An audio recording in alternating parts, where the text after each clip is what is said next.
Wanna be Ryan the Great. And today we are looking at, I don't know if you want to talk about previewing, looking at, reacting, whatever you guys want to call it.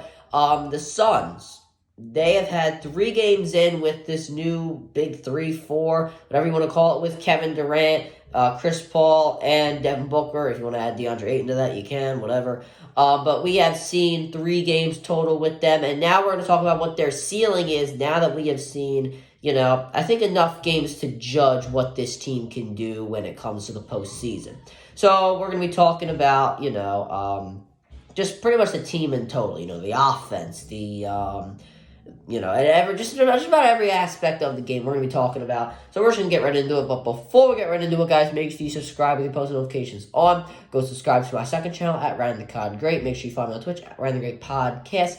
And, let's just get right into the video. So starting off, the Suns, they're 3-0 with Kevin Durant in there. I mean, that's great. But, so first we're going to talk about the offense. So the first thing we obviously know is, let's talk about the obvious things first. The mid-range is obviously, really good.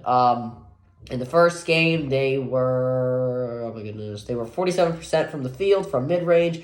In the second game, they were 50% from the field. And in their third game, they were 55% from the field. So obviously we know Chris Paul, Devin Booker, Kevin Durant from 15 feet, they are unstoppable. I mean, every mid-range shot they take, it seems like it goes in.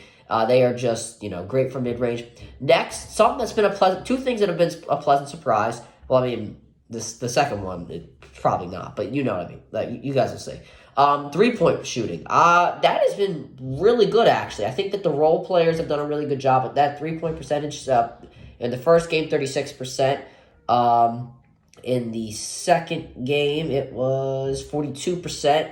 And in the third game, it was 35%. So it's been a pleasant surprise. So I think that's good. The role players are doing a lot of that. Obviously, Devin Booker is good from 3-point range, but obviously better from mid-range. And third thing is spacing. I have loved what they're spacing. Love their spacing. I think that just the threat of Durant and Booker creates that spacing because they're, going to double team. And that leaves somebody open on the wing or the corner to shoot a 3. So spacing has been really good. So those are 3 things I've liked so far. And passing I felt like has gone pretty good. Obviously, ISO ball is going to always be a part of it because it's Durant and Booker. Clutch time, they're really good. Obviously, we saw it in the Mavericks game. Durant hit that mid-range shot to win them the game. Offensively, they're obviously going to be really, really, really, really, really good. Now we got to talk about defense. So we'll talk about defensively, and we'll talk about their role players, and then we'll talk about the playoffs. So defensively, I think they're lazy. I watched some of these games. I've watched the highlights. They really do look lazy sometimes. They're walking and they're just grudging along. We don't expect them to be the best defensive team in the NBA, right? But you can't be lazy, all right? You got to at least try. Like, sometimes I see them walking and, grudging along. And that makes, pick and rolls and easier for teams to run their plays against you because you're being lazy and not trying to chase guards off screen, stuff like that. The little things. But, they got to figure that out. And once again, defensively, in the playoffs, Booker and Paul, they're going to be guarding amazing guards like Kyrie Irving, Luka Doncic, Jamal Murray, De'Aaron Fox, Ja Morant. These guys are amazing guards that you're going to have to guard in the playoffs. And, Irving and Doncic each had 35-plus points against you. So, I don't know. Durant, he's going to have to be guarding Kawhi Leonard, Paul George, Michael Porter Jr. And also, did I mention Steph Curry, Klay Thompson?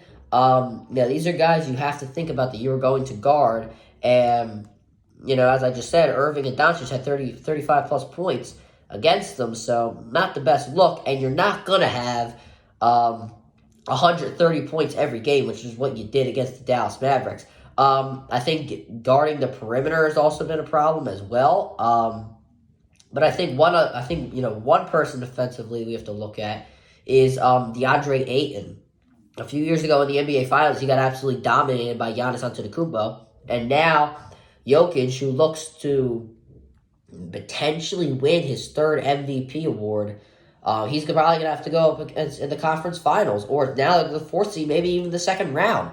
So you got him, you got potentially Karl-Anthony Towns and Rudy Gobert, and the Clippers. I think Zubac has made a lot of improvement from the past few seasons. You got Zubac to guard.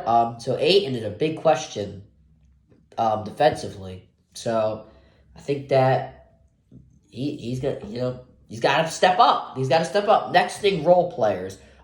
They have to get hot now. So guys like Baisley and Biyombo and Craig and Landale and Lee and Okugi, I think that's how you say his name. I also have loved what he has done. I think he's done really well in defense, as well as Craig. I think they've done really well in defense, and they've hit some threes to help. And when Landry Shamet gets back, and Cameron Payne, these guys have to step up. There's only 20 games left. You got to get hot now so you go hot into the playoffs. So let's get hot now. Second thing, playoffs. Let's talk about their ceiling. It's finals or bust. I mean, Kevin Durant, Chris Paul, Devin Booker, DeAndre Ayton, it really is championship or bust for this Suns team right now.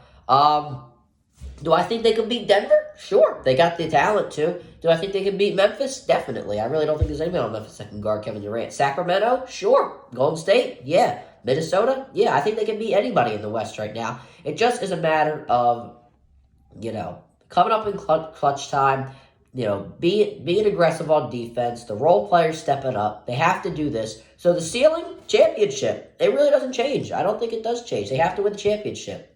So that's really the answer, but that's my breakdown of the last few games. They got to continue continue to be as dominant on offense and just try a little more defensively. That's all they really have to do, and there you go. There's your championship. But yeah. That'll do it for this video, guys. Make sure you subscribe and post notifications on. Go subscribe to my brother, Ryan the Great Vlogs.